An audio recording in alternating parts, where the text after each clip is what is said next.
ahora. Muy buenos días. Señorías, autoridades, invitados, amantes del arte y de la historia de España. Es un honor darles la bienvenida como portavoz adjunta del área de Cultura del Grupo Parlamentario Popular en el Senado a esta primera conferencia del ciclo que hoy inauguramos, dedicado a la historia, al arte y a la literatura como pilares de nuestra identidad de país.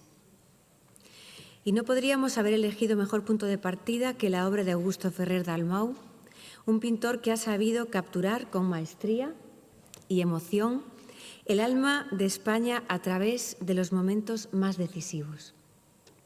Con el título 15 momentos de España a través de los cuadros de Ferrer Dalmau, esta conferencia nos invita a mirar a nuestro pasado, no solo con los ojos del historiador, sino también con la sensibilidad del artista. Porque en cada pincelada hay memoria, hay épica, hay verdad y, sobre todo, hay un profundo amor por nuestra historia compartida. Me enorgullece darle la bienvenida a este artista cuya obra ha trascendido fronteras y épocas. Augusto Ferrer Dalmau, nieto, nacido en Barcelona en 1964, es reconocido como el gran pintor español contemporáneo de escenas históricas y militares. Su estilo realista y su meticulosa atención al detalle nos transportan a momentos clave de nuestra historia, desde los tercios españoles hasta misiones internacionales actuales. Su trayectoria es tan apasionante como su obra. Comenzó en el mundo del diseño textil, pero su vocación lo llevó a la pintura, primero con paisajes y escenas urbanas y más tarde con la temática que lo consagró: la pintura histórico-militar. Ha acompañado a nuestras Fuerzas Armadas en escenarios como Afganistán, Líbano o Malí, para captar con autenticidad la vida de los soldados. Sus cuadros cuelgan en museos y colecciones de todo el mundo y ha recibido distinciones como la Medalla de Oro al Mérito de las Bellas Artes y la Cruz al Mérito Militar. Además, es miembro de varias academias y fundador de la Fundación Arte e Historia Ferrer Dalmau. Desde el Grupo Parlamentario Popular creemos firmemente en el poder de la cultura como herramienta de cohesión, de diálogo y de libertad. Por eso impulsamos espacios como este, al que le agradecemos que estén aquí, donde el arte se convierte en puente entre generaciones, entre ideas y entre visiones de España.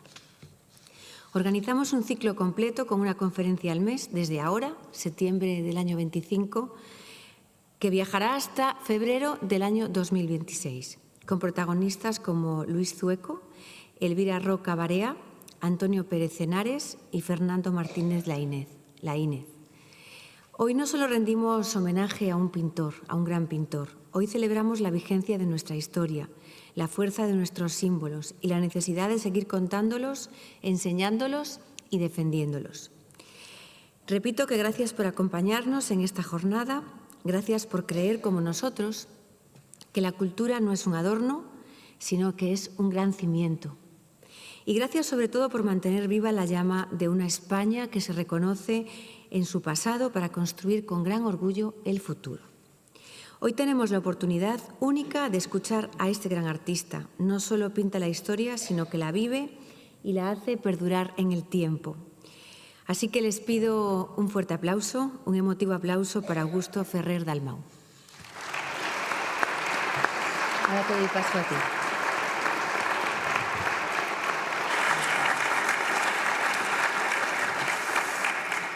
Bueno, y antes de darle paso al protagonista, pues también le voy a dar paso a don Antonio Pérez Henares, que es el presidente de honor de la Asociación de Escritores con la Historia, que antes también mencionaba en mi discurso. Don Antonio tiene la palabra. Gracias. Buenos días. Bueno, pues una vez más estamos acá, ¿no? Algunas caras ya me suenan de anteriores conferencias. Empezamos el tercer ciclo y yo primero tengo que agradecerles la acogida impactante que tuvo hace ya tiempo el primero, el que hicimos el año anterior, y ahora iniciamos este que acabará ya en el 26, con autores que siempre intentamos que tengan la mayor de las relevancias y que aporten Pues desde la creación literaria, en la mayoría de los casos, al conocimiento de una historia de España que merece la pena que sea conocida, porque así evitaremos la ignorancia, que suele ser la madre del desprecio y la estupidez. A través del conocimiento es la forma exacta de acabar con leyendas negras, incluso también con rosas. La verdad histórica de nuestra nación es tan portentosa que con simplemente darla a conocer en su justa medida, sin necesidad de ni edulcorarla ni satanizarla, pues nos pone en el lugar que la historia de España tiene en el mundo. Yo siempre pienso que podium seguro, y si me pongo así, me vengo arriba, oro. Sí, a ver qué país del mundo, qué nación descubrió un continente, el océano más grande y circunnavegó el mundo. Esto en nada, es una cosita de andar por casa. Nos damos poca importancia. Verán, hoy vamos a hacer una cosa que también estamos haciendo en la realidad de lo que son la Asociación de Escritores con la Historia, que en tiempos yo fundé con unos compañeros, que he presidido durante 8 años y ya me tocaba descansar, entre otras cosas, porque ya estaba bien de vulnerar los propios estatutos. Y entonces saben que ahora me ha sustituido mi extraordinaria amiga Isabel San Sebastián y a mí me toca lo de presidente de honor para seguir trabajando, porque menuda es Isabel. ¿Y qué hicimos ya hace tiempo? La amistad personal con Augusto, pero también el interés común hizo que, como él había hecho su fundación de Augusto Ferrer Dalmau, dedicada a todas las artes plásticas, y nosotros teníamos la de Escritores con la Historia, pues hemos hecho un maridaje que hoy van a ver su desarrollo, porque se llevan muy bien la pintura y la literatura histórica. Y hoy vamos a hacer aquí lo que hacemos entre nuestras dos asociaciones, que es trabajar juntos en un objetivo común. Hay una cosa que les voy a decir. Es muy gracioso cuando te dicen por ahí que la literatura histórica es un género menor y la pintura histórica un género menor. Hay que ser bobo, porque fíjense, si entonces decimos Tolstoy, guerra y paz, de andar por casa, ¿no? Y ¿cómo se llama este? Un tal Benito Pérez Galdós. Dicen que después de Cervantes, y los episodios nacionales, obras de segunda. Y ahora los grandes de la literatura actual, pues hombre, no creo que desde Arturo, Pérez Reverte, Posteguillo, Juan Eslava Galán, que han venido. Y si hablamos de pintura te salen con lo mismo. Dicen, no, es que el género histórico, ya, claro, todo el mundo sabe que la rendición de Breda de un tal Velázquez es género menor, o el cuadro de Carlos V en Mulberg, pues de Tiziano, ¿quién es ese tal Tiziano? Y un tal Goya, de tercera categoría. Quiero decir que de vez en cuando no nos damos cuenta de hasta qué punto se dicen idioteces que se convierten en algo como un axioma. Pues no, yo creo que con esto queda claro el nivel que tiene la pintura histórica, el nivel que tiene la novela histórica. Y sin más, que Augusto, porque aquí hemos venido a dos cosas, a ver los cuadros y que nos lo cuente. Eso es lo que vamos a hacer, en una conversación entre ambos, y pusimos 15, pero van a tener propina, porque resulta que nos vinimos arriba y nos hace falta este y el otro, en fin, que son 20. Así que iremos más rápido. Incluso a algunos les adelanto que no ha visto nadie. Así que, Augusto. ¿Se oye? No. Bueno, pues... ¿No lo encendiste? Yo no, pero a mí se me oía bien. Sí, sí. No, no está encendido. ¿No está encendido? No, no está encendido. ¿Ahora? Ahora sí. Adelante. Yo lo paso muy mal aquí con tanta gente. Yo soy una persona que estoy encerrado todo el día y pintando, y cuando veo tanta gente lo paso fatal. O sea, que lo mío no es hablar en público, pero bueno, voy a intentarlo. Yo con Channing, pues lo que hago de vez en cuando, enseñamos cuadros, él comenta, tiene más memoria que yo, pues sabe de fechas, sabe de batallas, también sabe de cosas. Yo me limito a pintar. Yo voy a comentar los cuadros en base por qué pinté esto y por qué me salió este churro y por qué me salió este churro por aquí y otro ahí. Pero vamos, que cuando estás aquí, entras aquí y vas en la zona de los pasos perdidos, te sientes inferior. No, lo siguiente, eres el último pintor cuando ves a estos pintorazos. Entonces ya me da hasta vergüenza estar aquí. O sea, la verdad, lo digo en serio, ¿eh? Pero bueno, vamos a empezar, si te parece, Chani. Yo empezaríamos primero con la batalla de Covadonga. Mucho se ha hablado que si fue una batalla, que si fue una escaramuza, que si no existió. ¿Se ve? Se está viendo las pantallas. Se está viendo las sí, ¿verdad? Sí. ¿No? ¿En esta no? ¿En esta no se ve? Ah, si se podía bajar la luz sería fantástico, pero no sé si se puede. Pues no tengo ni idea. Tenemos... ¿Se podría bajar un poquito la luz? A ver, si podemos apagar la luz sería fantástico. Y aparte me daría menos vergüenza. Esa no se ve. Esta pantalla tenemos que resolver dos problemas. Esta pantalla no se ve Y la luz hay que y bajarla. si se puede bajar la luz. Vamos a esperar un poquito porque es mejor. ¿Podemos hablar algo de Covadonga? Bueno, podemos, si quieres, entrar en el tema de Covadonga. A ver, fue, no fue batalla, existió, no existió, fue leyenda, da igual. Es un dominio popular que España empezó en Asturias, como dicen los asturianos, Asturias, España y tierra conquistada. Pues es una escena que yo me la imaginé de esta manera. Entonces, cuando me contaron cómo fue esa escaramuza o esa batalla, yo me fui, me desplacé a Asturias, recorrí toda la zona, me estuve mirando el paisaje, me estuve mirando la cueva y yo lo interpreté de esta manera, el cuadro. Entonces, ya es una carnicería, pero bueno, es lo que fue. Es lo que fue. Ahí no quedó ni uno, ahí no quedó ni un apuntador. Entonces, la escena es don Pelayo desde arriba, ya así saltando, y cómo bajan todos los montañeses hacia las tropas musulmanas.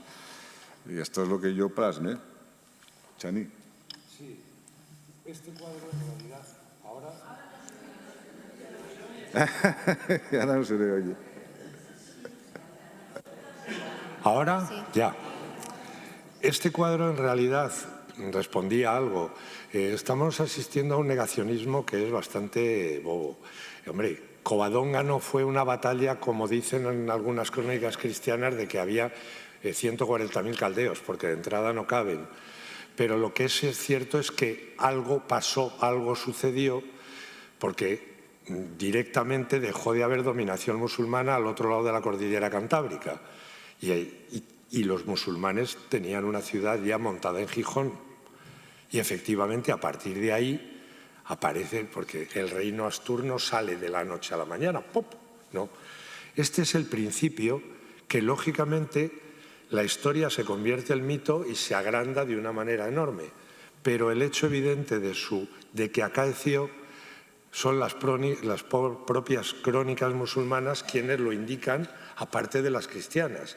Es que la crónica musulmana dice, claro, minusvalorándolo todo lo que pueden, dice nada, había unos 300 tipos allí con un tal Pelayo y fuimos y vamos, es casi lo teníamos cercado y medio hecho polvo y ya dijimos, oye, esto está muy cansado. Dice, y nos retiramos cuando solo quedaban 30. Esto es decir, no están maduras y me he tenido que retirar y contárselo así al personal que has perdido una primera batalla. O sea, es un hecho evidente. Con esto también la pintura histórica tiene un valor añadido, porque vivimos en un mundo crecientemente audiovisual y visual. Y cuando esto se plasma en un cuadro, parece que el impacto es mayor. Para defender la historia nos gustaría, el elemento máximo que podíamos ya lograr era si a veces nuestros cineastas se les ocurriera algún día trazar algunos elementos como hacen la filmografía de todos los otros países, donde no fuéramos los malos de la película y quedáramos siempre fatal. No me digo yo que fuéramos todos Gary Cooper, pero por lo menos alguna vez empatar. Porque aquí la Armada Española domina los mares durante 350 años y todas las películas que vemos son de unos piratas buenísimos, que era una banda de asesinos y a los que normalmente colgábamos. Covadonga tuvo un impacto enorme y la prueba es que el bueno de Augusto sufrió las iras por pintar Covadonga, ¿no es así? Sí, bueno, cuando pinté... Ahora no se oye. Ahora sí. Cuando pinté Covadonga es como si hubiese cometido un pecado mortal, no sé, pinté Covadonga, oye, una batalla más importante y tal, pero parecía que no sentó muy bien a cierto sector. Pero bueno, me da igual, es la historia de España. Mi trabajo es dar imágenes a cosas que no teníamos fotografías en aquella época y no se había pintado nunca Covadonga y había que pintarla, habían pasado muchísimos siglos y yo la pinté. Y ahora, Chani, si quieres, podemos pasar... Yo pasaría ahora a... No, perdón, esta no. Atrás, espérate, que esto es muy complicado. Aquí, a las Navas. Está aquí el cuadro de las Navas de Tolosa, que es una maravilla y esto me da vergüenza enseñarlo, la verdad. O sea, porque esto es... A ver, otro episodio importante de la historia de España fue la batalla de las Navas de Tolosa. Sabemos que los tres reyes cargaron, pero no juntitos. Cada uno en un sector. Lo que pasa es que yo marqué la licencia y los puse a los tres juntos. Quizás en algún momento se juntaron, pero bueno, pues aquí tenemos el de Aragón, el de Castilla, el de León, tenemos todos. No, perdón. No, y es un poco la secuencia de lo que podía ser la batalla, el momento que cargaron los tres reyes. Es un cuadro emblemático, más que nada. Digamos un cuadro de propaganda.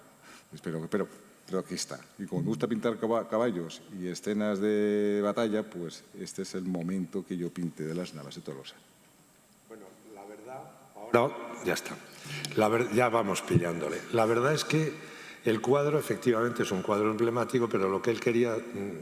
Ese momento que él pinta es el momento exacto donde la batalla se decide.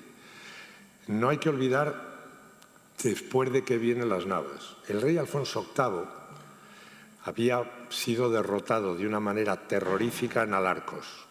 Todo el ejército castellano había sufrido una estremecedora derrota que dejó a Castilla a los pies de los caballos, indefensa, con otros reinos cristianos incluso atacándola, y la batalla de las Navas es donde se juega el todo por el todo. No estamos hablando de hispano-musulmanes, sino de una invasión almohade, para que se hagan una idea, lo más fanático del Islam, el equivalente. Cuando hacíamos documentación, yo me di cuenta que los edictos de Al-Nasir, el famoso Miramamolín, se parecían exactamente a los que estábamos oyendo por aquella época, que eran las fatuas del Daesh, porque es que lo copiaban. Y entonces Al-Nasir había jurado que sus caballos abrevarían en las fuentes de Roma. En esa batalla no solo se decide el futuro de lo que es la España cristiana, posiblemente el de Europa. Estaban dispuestos a volver a las fronteras anteriores de Al-Ándalus, o sea, hasta los Pirineos y pasarlos, Narbona, y Al-Nasir a que sus caballos abrevaran en las fuentes de Roma. Contra eso se enfrentaron. Y además pasa una cosa tremenda. Cruzan la Sierra Morena y el ejército cristiano está al otro lado de la sierra. Es victoria o muerte. Ese día no tenían retirada. Y en la batalla empieza a pasar lo que pasó en Alarcos. La embestida cristiana, las cuñas esas de la caballería cargando, llega un momento que los haces musulmanes empiezan a aguantar y se aguantan y se atasca la entrada, la caballería ligera árabe los envuelve y adiós. Y cuando se están viendo así, pero esta vez Alfonso ha tenido el buen juicio de no gastar sus reservas y quedarse él, y entonces cuando le dice al obispo, carguemos y muramos hoy, y le dice el obispo, no, venzamos hoy.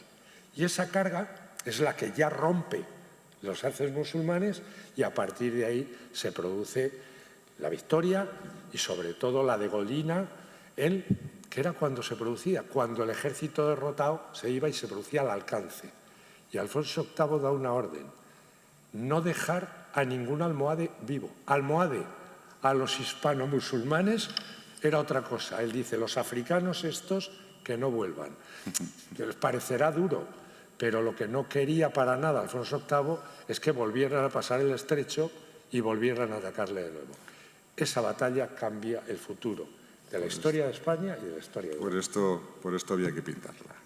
Y ahora pasamos a otro momento importante. Yo he estado buscando cuadros que fueran un poco, digamos, que yo creo que tienen importancia. Este no es un cuadro muy grande, pero este es el momento en que Colón pisa el Nuevo Mundo. Entonces, se ve la nao de fondo, se ve cómo están los marineros empujando. Me gustó mucho pintar este cuadro porque había una documentación bastante interesante de cómo vestían los marineros y sobre todo cómo podía ser la imagen. Me dijeron, oye, qué postureo, ¿no? El de Colón, así, agarrado al barco y tal. Pero es que no es postureo, es que cuando llevas navegando no sé cuánto tiempo y tocas tierra, te caes. O sea, no tienes equilibrio. Entonces, es el momento en que él se pone y se agarra al barco para no caerse. Porque es que era así. Si tú vas en barco y vas navegando y te bajas, estás 2 días y bajas a tierra, te quedas así. Por esto pinté esta escena. Entonces, es el momento, se ha pintado a Colón de muchas maneras, pero yo quería pintarlo en ese momento cuando pone por primera vez el pie en el Nuevo Mundo. El cuadro se tituló La primera playa, pero además hay un elemento que no sé si se fijan. A Colón muchas veces se le pinta como un señor así como mayor, envejecido, pero era un marinero y por tanto hay un Colón que se ve que es un hombre fuerte y efectivamente lo era, porque aguantar. Y luego una de las cosas que les tengo que contar es que es un auténtico hipocondríaco a gusto de los detalles. O sea, es una cosa tremenda. Se puede levantar a las 3 de la mañana porque de pronto ha caído en la cuenta que la escama de un dragón de no sé qué no es la de ese regimiento. Es que, a ver, ser pintor de historia tiene una responsabilidad, porque lo que yo pinté quizás es un documento, no es solo pintar y qué bonito queda, sino que el día de mañana los que lean una historia puedan ver una imagen que corresponde con la realidad es mi trabajo. Por ejemplo, el siguiente cuadro, que es la entrada de Cortés en Tenochtitlán, pues aquí hay un trabajo de documentación enorme, hasta tal extremo de que en una serie de Netflix me llamaron para preguntarme si este atuendo correspondía con la época, porque claro, Hollywood ha plasmado a Cortés con pantalones bombachos, con cascos de borgoñotas que no existían en aquella época. Estamos hablando de que aún faltaba casi 2 siglos para que viviese estas prendas de vestir. Estamos hablando de la época de la Reconquista, prácticamente. Entonces, este era el atuendo que tenían los españoles cuando entraban en Tenochtitlán. Y luego las edificaciones de lo que podía ser el Tenochtitlán, solo me marqué una licencia que aún se sigue discutiendo en las redes sociales y en algunos foros, es que yo puse unas ventanitas. Claro, los expertos mexicanos dicen que no habían ventanas, otros que sí, otros que tal, pero bueno, a mí da igual. Yo puse unas ventanas porque me quedaba el cuadro, una pared enorme, y pues haya un tío mirando por la ventana, y ya está. Y me quedaba más bonito, no pasa nada. Pero que la estructura era esa, la vestimenta de los indígenas, sí, de los tlaxcaltecas, era esta, y sobre todo, pues está Malinche. Está el perrote que acompañaba a los españoles, las armaduras, había un señor con una espada larga que era el montante.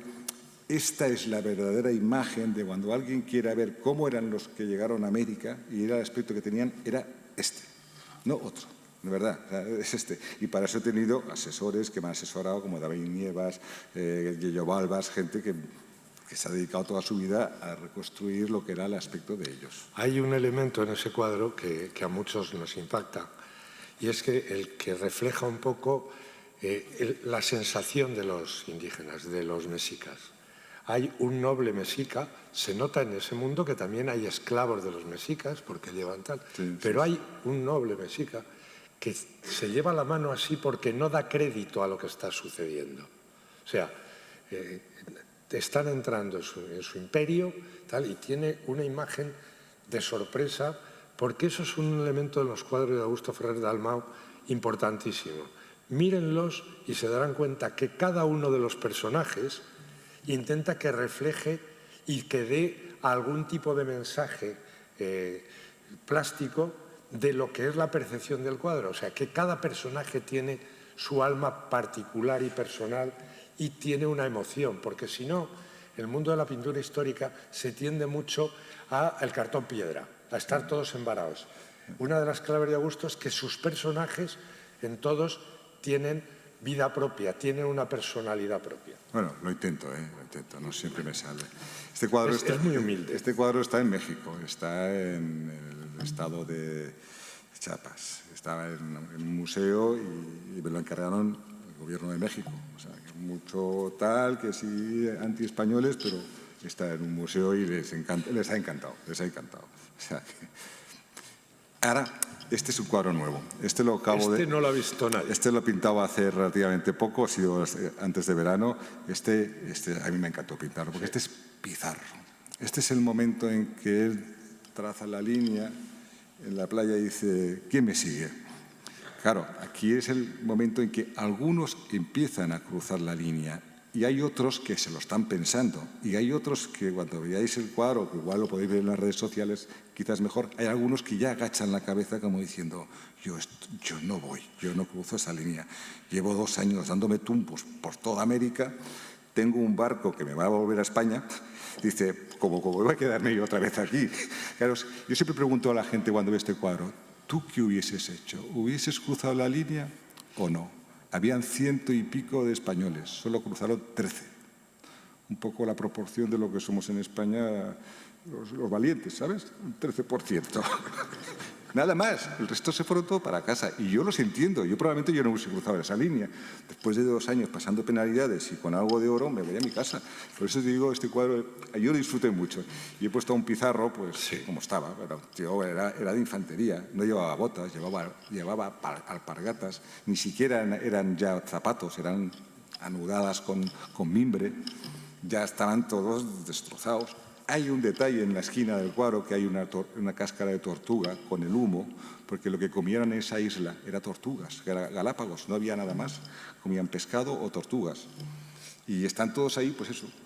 Hay algunos que ya están cruzando, que yo creo que fueron los que no tenían a nadie que les esperaba. Probablemente.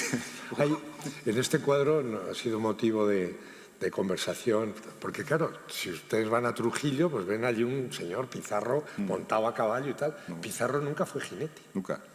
Pero la gente es que no conoce apenas la historia de Pizarro, solo conoce lo de Perú. La gente no sabe que Pizarro fue el número 2 de Ojeda, por ejemplo. Cuando Santa María, San Sebastián de Urabá, y que fue el que recibió la orden de quemarla. Y que sabe que el segundo, el que iba detrás de Balboa, ¿quién era? Pizarro, era su teniente cuando llegan al Pacífico. Y por cierto, quien luego le detuvo por orden de Pedrarias. Pero es un Pizarro ya mayor, porque era un tipo ya, él era un infante que había combatido fundamentalmente en Italia. Se va para allá y se hace, pues fíjense, con Ojeda, con Balboa, con Pedrarias. Esto ya es la parte última, tiene más de 60 años, por tanto hay que pintarlo ahí. No, y como solemos hacer con nuestros grandes hombres, luego lo matamos. Sí, luego lo matamos, claro, como le pasó a Balboa. Pero ahí aparece el Pizarro más cercano a la realidad histórica que podemos. Hay una anécdota, en la batalla famosa de Cajamarca, a mí me lo contó Bustos, el gran historiador de Pizarro, que Pizarro sí tenía hermanos, y Hernando Pizarro, el manastro, ese sí que iba a caballo. Y el día de Cajamarca salieron de unos galpones que había, eran 160, y a la desesperada, y ¡pum!, al salir se pegó con el galpón aquí y se quedó conmocionado. Y Hernando de Soto, que era el otro gran jinete, hizo una cosa muy divertida, le amargó la existencia a Hernando Pizarro toda la vida, porque le decía siempre, vos Hernando, que os perdisteis la batalla. Hernando de Soto era el grandísimo jinete, pero de Pizarro solo se conoce que montó a caballo si vas a Trujillo. Ahora pasamos a la vuelta al mundo, el Cano. Este cuadro está en el Museo Naval. La razón de pintar este cuadro porque venía el aniversario. Y la verdad, entre nosotros, los portugueses se querían marcar el tanto, con la historia de que si Magallanes, que no sé qué. Pero el que dio la vuelta al mundo fue Elcano. Ese día, y este es el momento en que ya ha muerto Magallanes y Elcano decide, vamos a continuar. Y fue el que terminó de dar la vuelta al mundo y había que reivindicar y hacer esa fotografía del momento. Por eso el Museo Naval me encargó este cuadro, para decir, oye, fue Elcano quien dio la vuelta al mundo. Este es el momento que está en la isla, que uno de los barcos se queda y él decide continuar. Está muy bien documentado porque aquí ya en la tripulación que dio la vuelta al mundo ya había indígenas, pero para que la gente no pensara que eran esclavos, yo ya los pinté a un indígena que está trabajando con un puñal detrás, con un cuchillo suyo, para que viese que no era un esclavo. Entonces ya le puse con un puñal. Y están trabajando y este también me gustó mucho porque es el aspecto que tenían en aquella época los marineros. Entonces el sayo, el tipo de tal... podía haberlos puesto más sucios, más desastrosos, sí, pero tampoco me apetecía. Hombre, pero eso fue a la llegada a Sevilla, que estaban ya machacados. Pero ahí habían estado descansando. La escena es que Elcano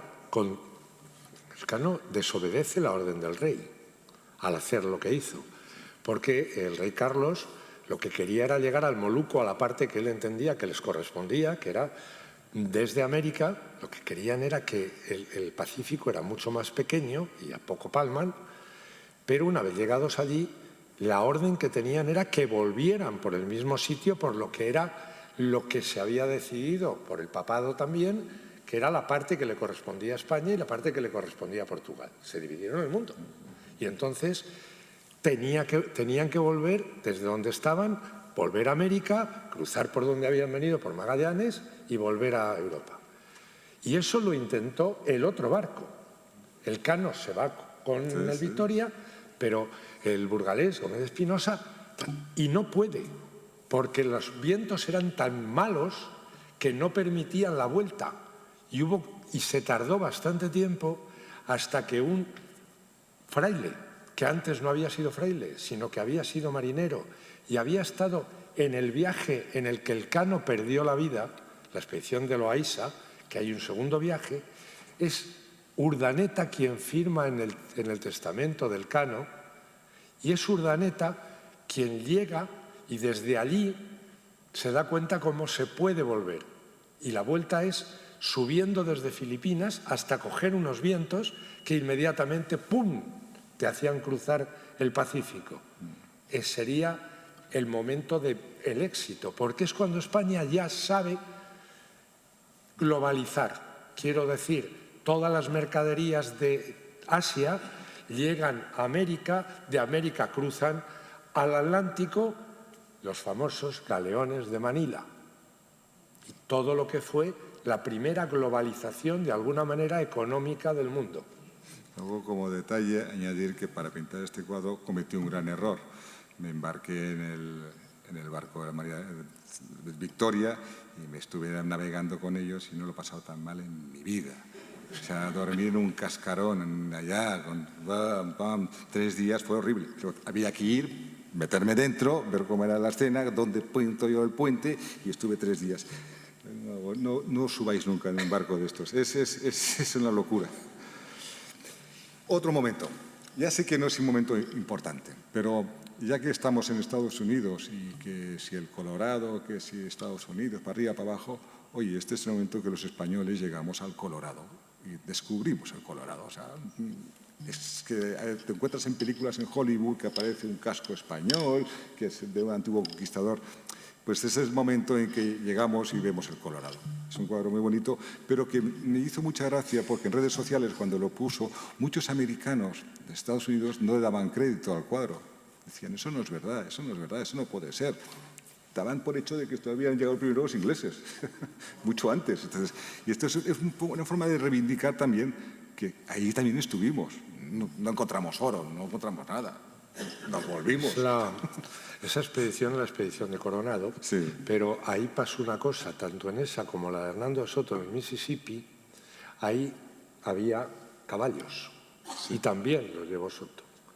Los caballos de Soto, pero sobre todo estos, son el origen de todos los caballos que hay en estos momentos. Sí, porque la expedición llevaba no sé cuántos cientos de caballos. Exacto. Y hubo varias tormentas en las cuales los caballos huyeron, se hicieron estampida, y eso fue el origen del caballo en América. Yo seguí una ruta porque cuando hablamos del cañón del Colorado, vamos a ver, todos los grandes cañones están en Utah, empiezan ahí, van bajando, Horse, etc. Y por una extraña razón los mormones me invitaban a dar una serie de conferencias que yo no sabía exactamente por qué, hasta que por lo visto era para que estudiaran sus chicos de la universidad para luego ir a evangelizar a Hispanoamérica. Y me invitaron a conocer y caminé a pie por esos cañones. Sí que ahora empieza ya a haber una constancia de la importancia hispana allí. Incluso estos estados la están buscando, incluso más que nosotros. En Utah, en Nevada, en Arizona. Y exactamente en lo del Cañón del Colorado se produce ese elemento de esa expedición y hay algo que me impactó. En Canyonland, en Utah, hay un gran parque nacional donde hay una piedra enorme que llaman los indígenas la piedra que cuenta una historia. Y ahí se han ido pintando a sí mismos a lo largo del tiempo y de pronto, así sobre la mitad, hay algo que cambia todo y es que aparece un indio a caballo. Antes iban todos andando y de pronto y te das cuenta el impacto que tuvo, porque luego las tribus indias su riqueza la medían en caballos y ese indio a caballo era, y ahí está, en Canyonland. Le llaman la piedra que cuenta una historia. Por añadir a ver si algún día vas. Iré. Y hacemos una pintura de ese indio que es el primero que va a caballo y se pinta.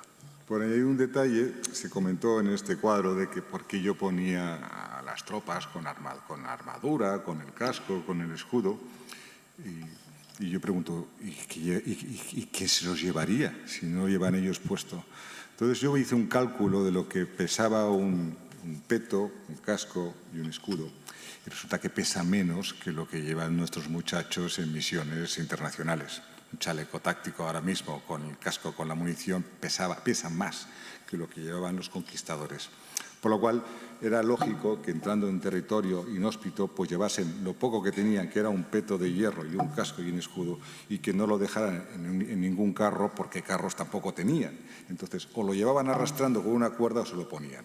Entonces yo decidí que yo, si fuese sido un conquistador, hubiese llevado el casco y el peto, por si acaso, en territorio desconocido. Esto es como una anécdota. Bueno, aquí ya pasamos, este momento es importante. Hace poco se celebró la gran batalla de Pavía. Aquí le dimos la del pulpo a los franceses, como vamos. Hicimos prisionero al rey de Francia, lo ganamos todo y sobre todo fue el principio de lo que sería la hegemonía de los tercios. Por primera vez los arcabuces destronaron a la caballería pesada francesa.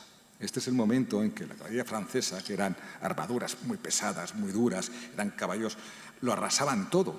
Estamos hablando de cientos de caballos corriendo. No había nadie que pudiera aguantar aquello. Y fue los tercios que usaron por primera vez lo que era la gran descarga de arcabuces, unas bolas de plomo, simplemente un señor a X distancia y todos de golpe. Ahí se acabó la caballería francesa. Ahí empezó lo que es la hegemonía de los tercios. Arcabuces, picas y caballería. Y este es el momento. Es también un momento bonito porque cuando lo pinté eran uniformes muy coloridos, eran la época de los lancasetes, la época de los mercenarios suizos, eran uniformes muy llamativos, de muchos colores, con muchas plumas, pero este es el momento que yo plasmé de lo que era la batalla de Pavía. Bueno, el cambio de paradigma viene de que a lo largo de toda la Edad Media la caballería era la que decía las batallas, eso sigue así.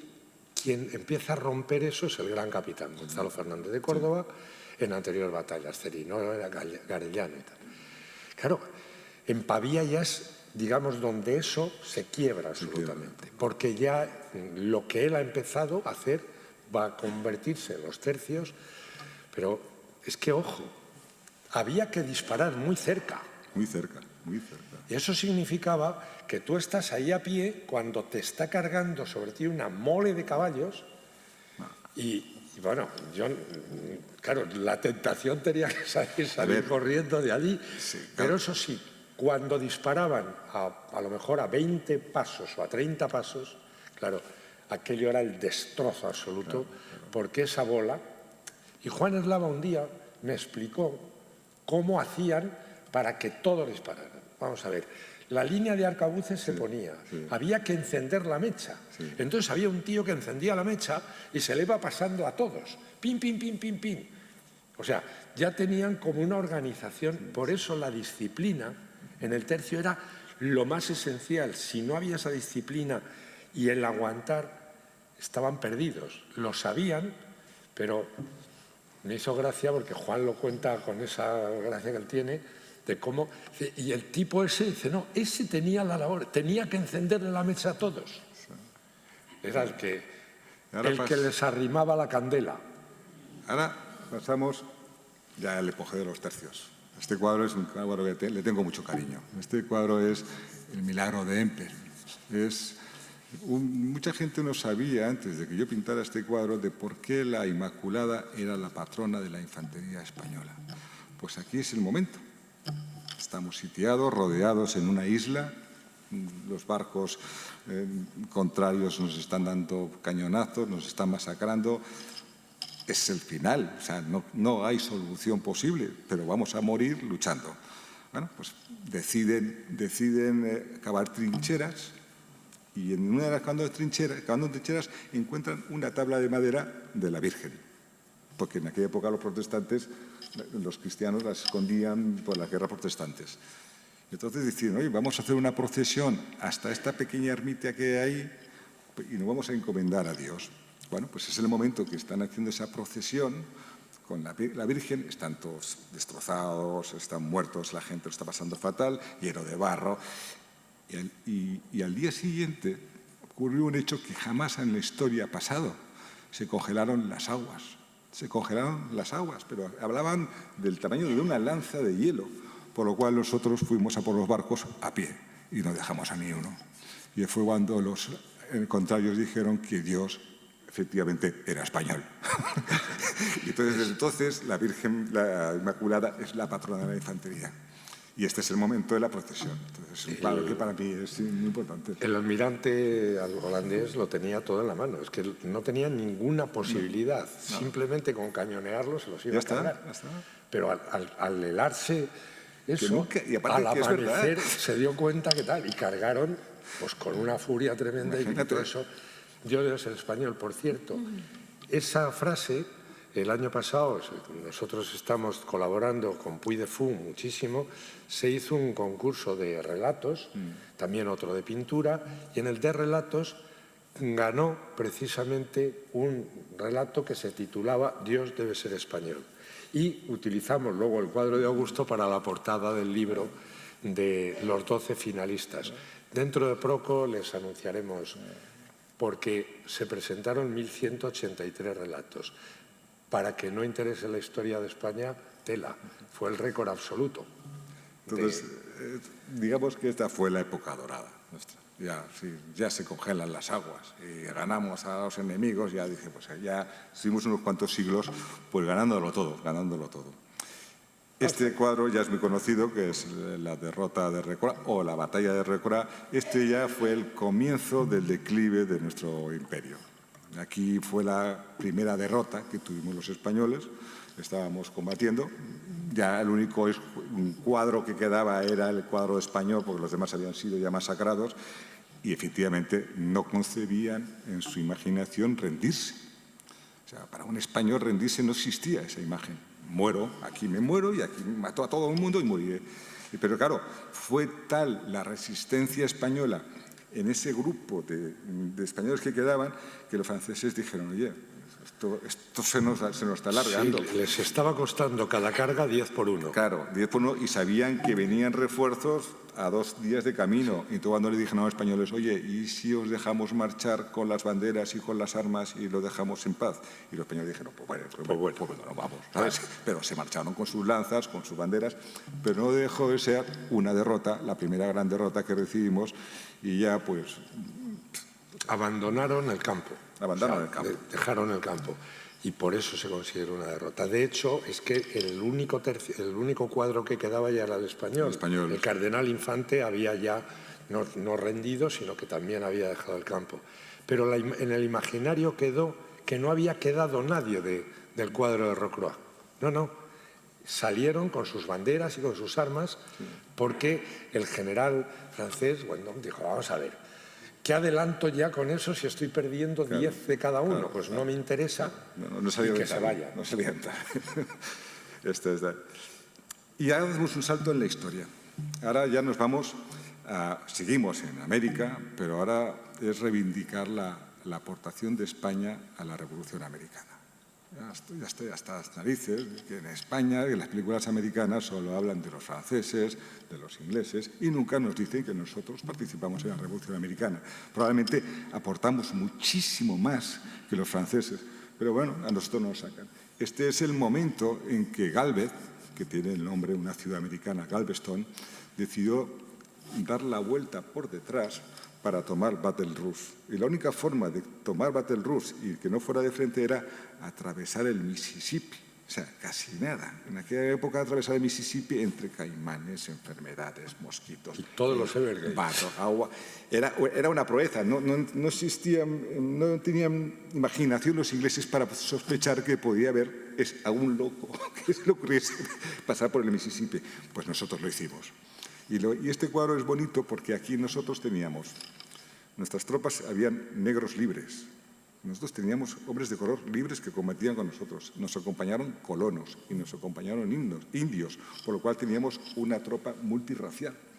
Y este es el momento en que atravesamos los pantanos, fuimos por detrás y le dimos la del pulpo a los ingleses en Baton Rouge, que luego ya vinimos y ya tomamos Pensacola.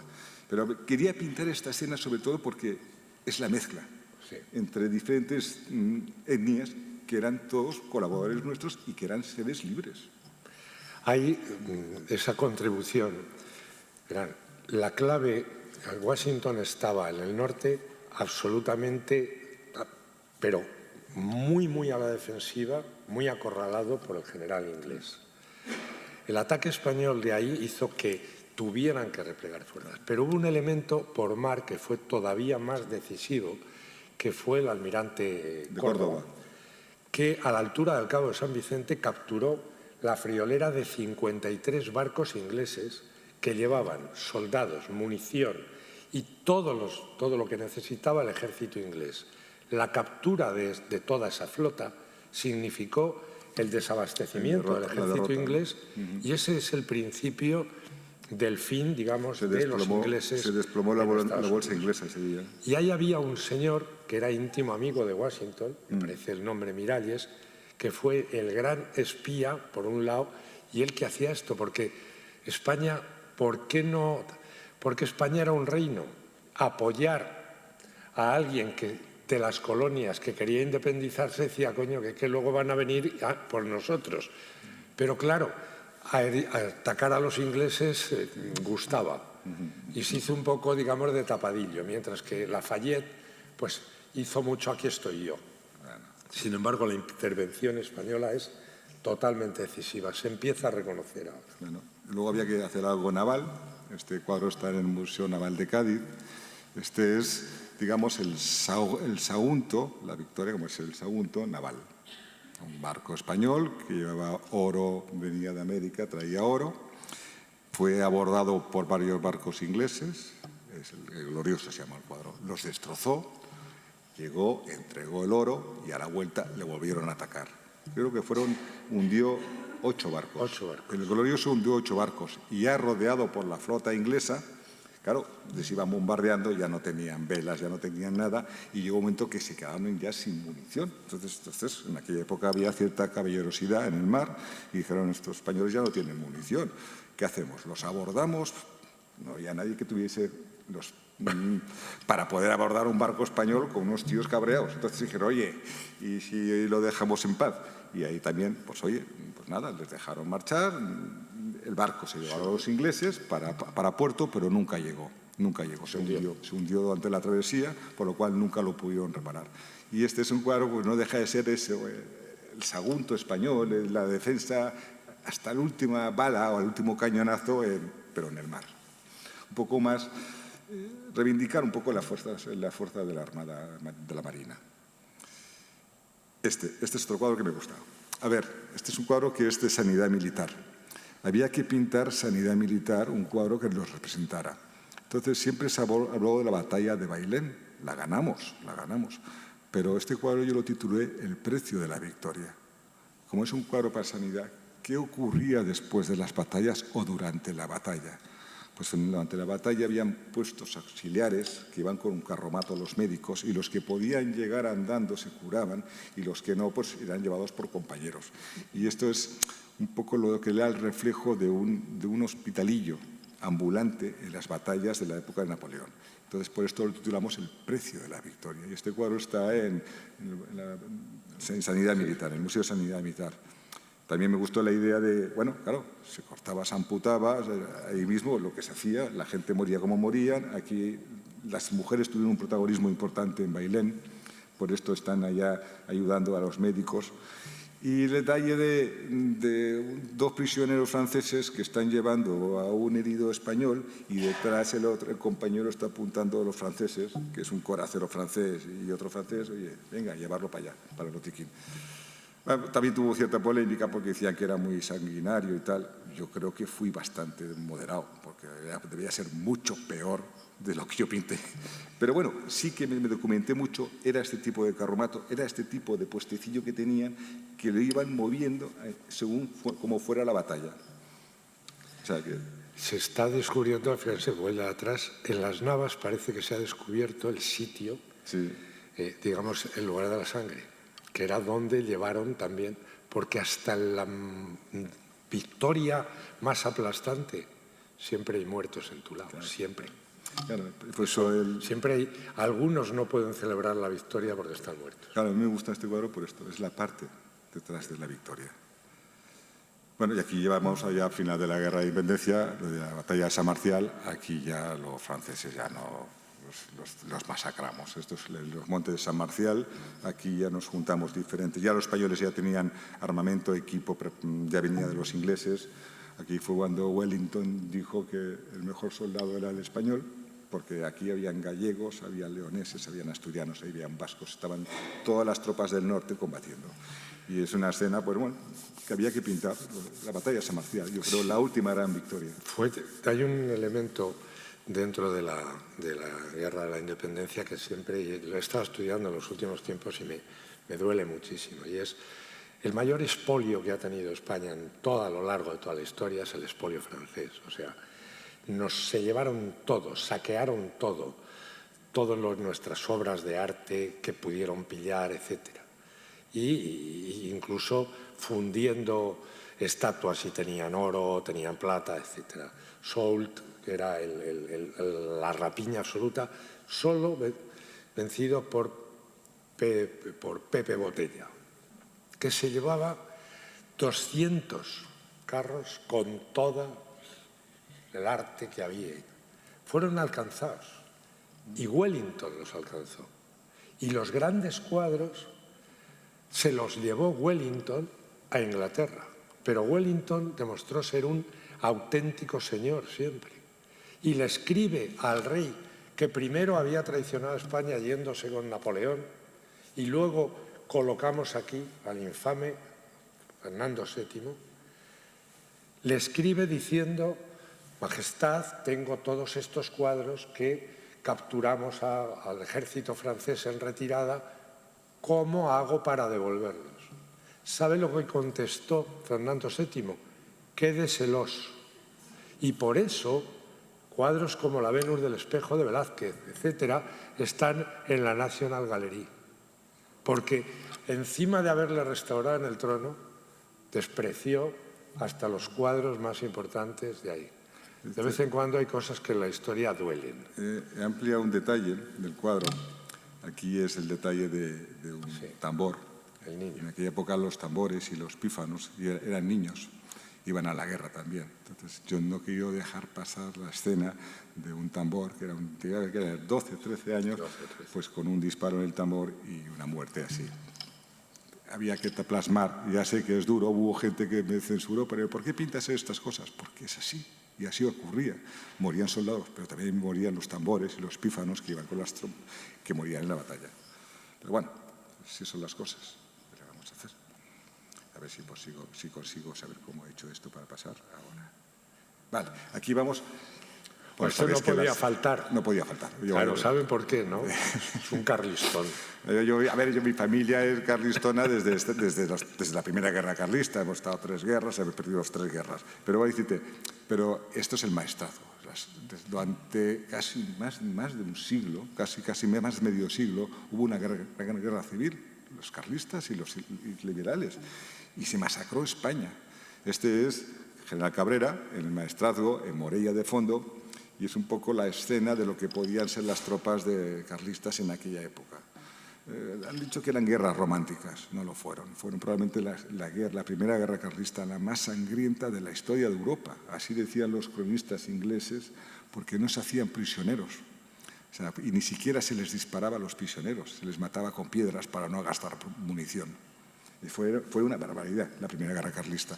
Y esto, bueno, forma parte de nuestra forma de ser. Somos así. Si no tenemos a quien matar, pues lo matamos entre nosotros. El general Cabrera es el general más importante, el tigre del maestrazgo le llamaban, y la verdad es que era un combatiente extraordinario. Finalmente se exilió a Londres, se casó con una Lady que era guapísima y tenía un fortunón, y ya cuando le llamaron para una siguiente guerra dijo Cabrera, mirad, yo ya llevo 2. Y desde entonces ya que estoy aquí muy tranquilo. Entonces es el gran traidor. Yo desde entonces he admirado el buen sentido de Cabrera. Sí. Y ahora ya. Vale, este cuadro es nuevo. Este es el general Prim, en la batalla de Castillejos. Lo que yo leyendo, y como iba a pintar un cuadro para la Guardia Civil, descubrimos que la Guardia Civil, esta es la primera misión internacional de la Guardia Civil. La Guardia Civil era la escolta del general Prim.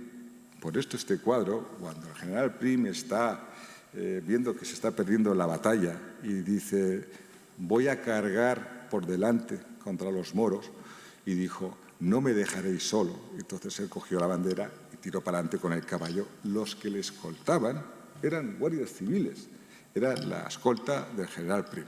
Este cuadro va a ir al Museo de la Guardia Civil que estamos ya pergeñando, va a presidirlo, porque es la primera misión internacional.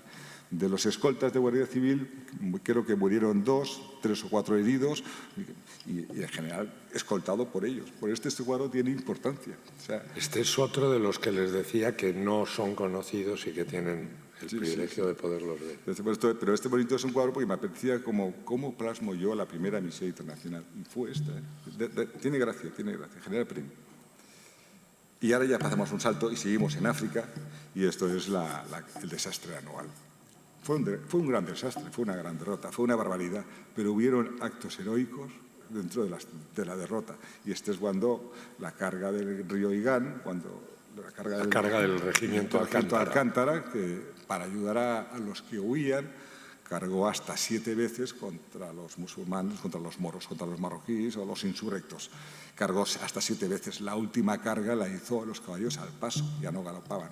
Y creo que fue un 80% de muertos. Sí, de todo el regimiento, más.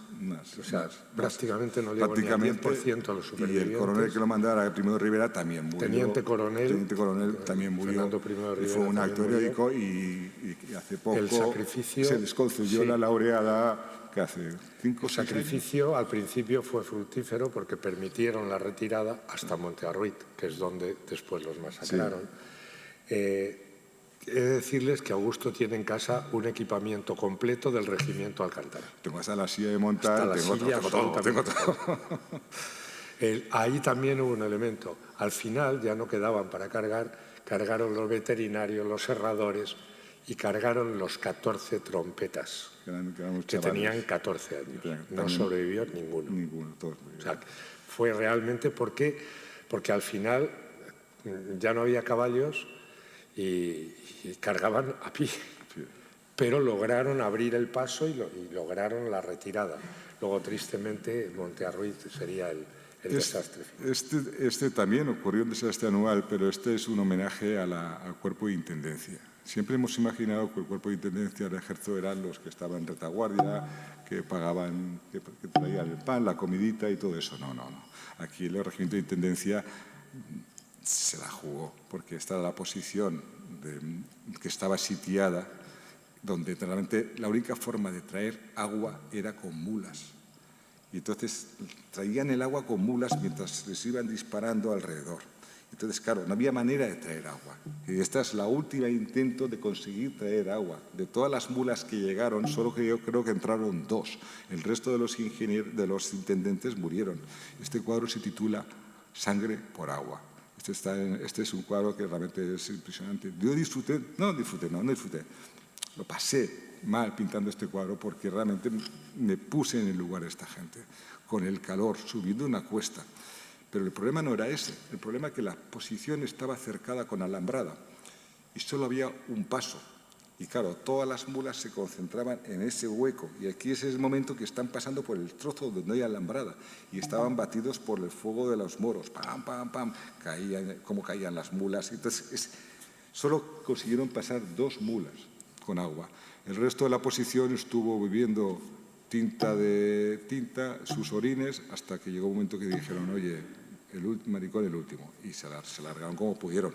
Creo que de la posición de Montearruiz solo regresaron, no, Igueriben, la posición de Igueriben solo regresaron vivos 10 o 12. O sea, fue una pasada. Aquí ya reconquistamos, seguimos con África, este es el bloqueo de la muerte. Hace poco celebramos el 105 aniversario de la Legión.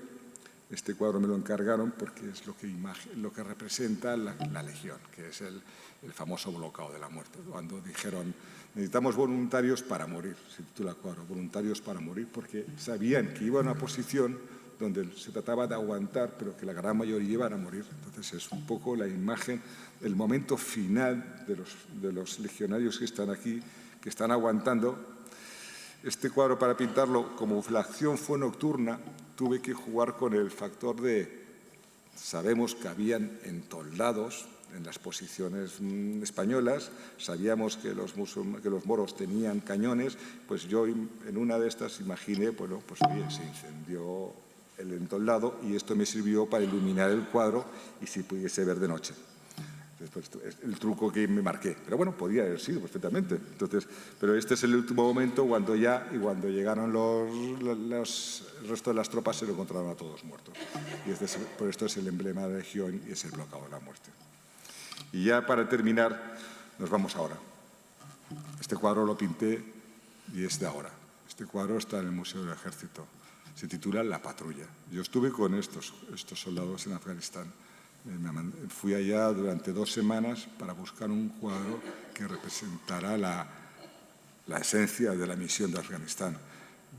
Estuve dando vueltas para arriba, para abajo durante 2 semanas y me recuerdo una tarde que entrábamos en la posición Kayak 2, se llamaba. Estábamos allá. Entonces vi el cuadro, vi el escenario. Es casi lunar. No hay piedras, es que no hay bichos, no hay nada. Pero claro, vi a los nuestros patrullando, que donde caían muchos por el fuego de los afganos, y dije, este es el cuadro. Y este cuadro está en el Museo del Ejército, y antes, cuando lo entregamos, lo que hice fue apuntar el nombre de los 103 caídos que hubieron en esta misión, para que nadie los olvide. Y ya está.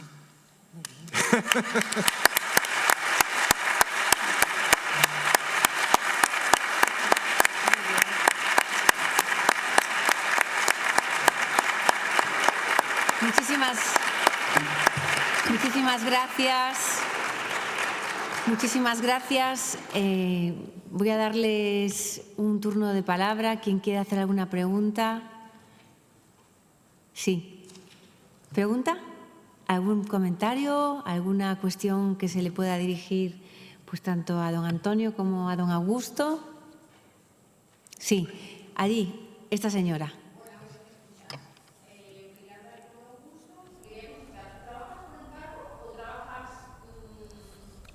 No, por encargo.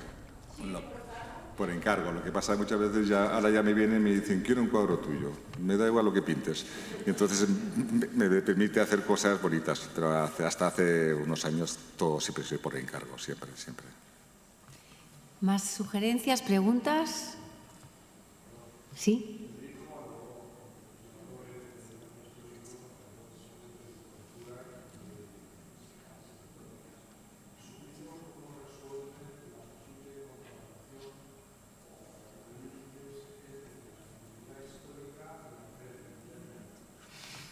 Bueno, en la Asociación de Escritores con la Historia más o menos hay un consenso en lo siguiente. Lógicamente, si tú estás haciendo novela, puedes tener, y se hace, unos personajes imaginarios de ficción que incrustas en lo que es la narrativa de la novela. Pero hay un elemento que se considera que no debemos nunca tergiversar. Los que son hechos totalmente demostrados de la historia no se pueden tergiversar por eso. Vamos a ver, por decirlo muy burdamente, aunque suele decir Juan Eslava, dice, hombre, yo sé que hay muchos que les gustaría que la batalla de las Navas lo hubieran ganado los moros, pero la ganaron los cristianos. Entonces tú lo que no puedes hacer es entrar en estas mistificaciones históricas que en un momento determinado ya contradicen absolutamente a... ¿Que luego te puedes tomar licencias? Pues sí. E incluso, si lo adviertes, pues lógicamente licencias literarias, pero lo esencial es que los personajes de ficción se puede. Pero hay otro elemento. No puedes caer, y esto se cae sistemáticamente, en el presentismo. Quiero decirte que también nosotros creemos que es importante que en una época determinada tú estés escribiendo con los valores y el código y el doctrinario de esa época y no pretender aplicarle a esa gente el doctrinario del siglo XXI, que es lo que se está haciendo sistemáticamente. O sea, y nosotros ahí lo atacamos. ¿Por qué? Tú no puedes hacer que un personaje de la Edad Media se comporte como una señora de la escuela no sé qué de Chicago. Pues no, porque no está ahí. Eso que está sucediendo de manera sistemática es verdaderamente aterrador porque está corrompiendo la historia. Y es un intento de cambiar la historia con el relato y cambiar, pero ya no la actualidad, sino cambiar, pues no sé, cualquier día de estos van a aplicarle la cosa de género a los neandertales. Sí, es que es así. Y esto es verdaderamente penoso y es una batalla que libramos de manera sistemática los miembros de ahí y con toda claridad ya. Porque sí les voy a decir una cosa. La respuesta es cada vez más fuerte, más contundente y hay además razones y bases y es una batalla que se está dando y les doy un dato. El 28% de los libros de ficción que se lean actualmente en España es novela histórica. O sea, que no es un elemento de un fenómeno. ¿Por qué? Yo creo que la sensación que tiene el pueblo español es que de alguna manera les están hurtando su propia historia y entonces entramos en una espiral ya de insultar a nuestros propios abuelos. Y eso está dando lugar a una corriente que a través de la novela histórica busca el reencuentro ahí. Y a mí me parece muy bien. Si la novela es una ventana para esa aproximación a la historia, bienvenido sea. Pero como decimos, los hechos son sagrados y es mejor no saltártelos. Muchas gracias. ¿Más preguntas? ¿Sí? Un próximo. Ahora, en breve, si todo sale bien, que ya está a punto de terminarse, en enero presentamos un cuadro que va a ir al Museo de Texas, en San Antonio, que es la presencia de España en el Álamo. Es un cuadro muy bonito, yo creo que es el cuadro más grande que he pintado nunca. Es una expedición, os adelanto el cuadro, es una expedición que hicimos los españoles en Texas para llevar carne y comida a los americanos. Más de 6.000 cabezas de ganado llevamos. Nos atacaron los comanches, tuvimos un tifón, atravesamos el Mississippi, pero conseguimos traer las vacas para alimentar a las tropas españolas que estaban en... Y este es el momento, pues es un western. Y sobre todo reivindicar a los cowboys, porque éramos nosotros los primeros cowboys. Entonces son cuadros a caballo, con nuestros sombreros, o sea que va a tener mucha movida. Se presentará en España con los actos de la Revolución Americana, pero luego ya al día siguiente viajará al Museo de Texas, a San Antonio.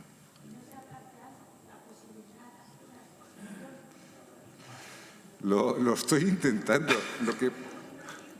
Lo estoy intentando. Lo que pasa es que conseguir los originales, como están en colecciones particulares, es complicado. Lo que hacemos ahora, hacemos unas grandes reproducciones de nuestros cuadros, de mis cuadros, y entonces los podemos enseñar. Y esto sí, se están haciendo exposiciones de reproducciones de mis cuadros.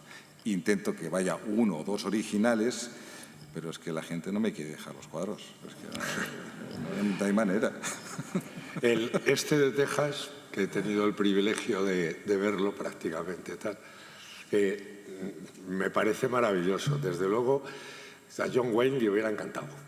Y a Clint Eastwood estoy seguro que le encantará, porque además las protagonistas reales son las vacas. Sí, hay muchas vacas, muchísimas vacas, pero ya ha metido una serie de elementos. Por ejemplo, llevar una escolta. ¿Quién es la escolta? Pues el verdadero séptimo de caballería y no el pelado de Custer.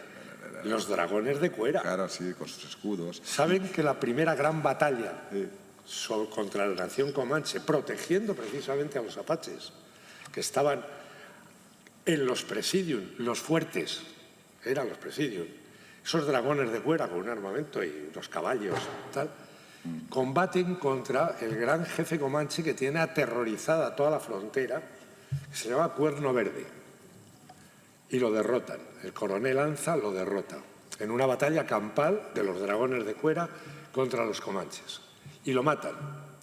Él había saltado un montón de presidios, y el testuz de Cuerno Verde se lo envían al rey Carlos III, que a su vez se lo manda al Papa. ¿Y saben dónde está el testuz de Cuerno Verde? En el Museo Vaticano. Pero no sabemos nada de nuestros dragones de Cuera que defendieron una línea de frontera de miles de kilómetros con fuerzas que efectivamente... ¿Hemos hecho alguna película de esas? Ni una. No, pero ¿Cuántas hemos visto del oeste? Está en marcha. Porque está en marcha. A mí me han prometido los tejanos de Texas que de esto van a hacer una película, que van a coger a Leonardo DiCaprio, a todo el mundo, porque ellos no conocían esta historia. Entonces les ha parecido asombroso. Como este cuadro, los americanos, las vacas les encantan. Fíjense. Y lo que pasa es que no te prometo que los protagonistas sean españoles, probablemente. No, eso no importa. Pero que la expedición la van a hacer para hacer un peliculón seguro. Si se fijan, se ha creado todo un género que es el Far West, el cine del oeste, contando una sola historia, que es desde dónde bajaron los caballos y las vacas, desde dónde los llevaron a dónde. Río Bravo, Río Grande, tal. No, pero de parte ¿Y por qué estaban allí los caballos y las vacas? Porque los habíamos llevado nosotros, pero a nadie se le ocurre eso. Y aparte veréis la película del proceso del cuadro, porque los americanos me trajeron un equipo que han ido grabando el proceso del cuadro mientras yo hablaba y pintaba. O sea, van a hacer un montaje increíble. Pero lo bonito de este cuadro es que vamos a exportar y vamos a enseñar a todos los americanos quiénes éramos los primeros cowboys. Que se deje de tonterías. Y aparte, los he pintado guapetones, con unos tíos con unas pintas, unos caballos que te mueres. Y sobre todo, sin cuerdas, porque en aquella época nosotros dirigíamos el ganado con varas de madera, la garrocha, que se sigue usando. Los americanos luego dejaron de usarla, porque no sabían manejarla, pero es la mejor manera de llevar el ganado. Y el cuadro llevan sus garrochas y sus sombreros, sus chaquetillas. Es maravilloso. Yo creo que es un cuadro que les va a encantar. Ya veréis.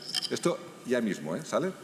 Luego y entre medio estoy pintando el desembarco de Alhucemas, que que este año era el aniversario y toca. Nos deja la boca dulce. Bueno, muchísimas gracias. Espero que hayan disfrutado. Nos vamos con una dosis impregnados, ¿verdad?, de patriotismo, de historia. Y yo quiero felicitarle pues, a Augusto, no solamente por las obras de arte, sino por la exposición que ha hecho de todas y cada una y también con el acompañamiento de Antonio. Para mí ha sido un placer, es la primera vez, yo soy senadora por Pontevedra, es la primera vez que tengo el placer de poder inaugurar unas jornadas que van a durar unos cuantos meses y que empiezan pisando fuerte. Así que muchísimas gracias, esta es su casa y hasta pronto. Sí.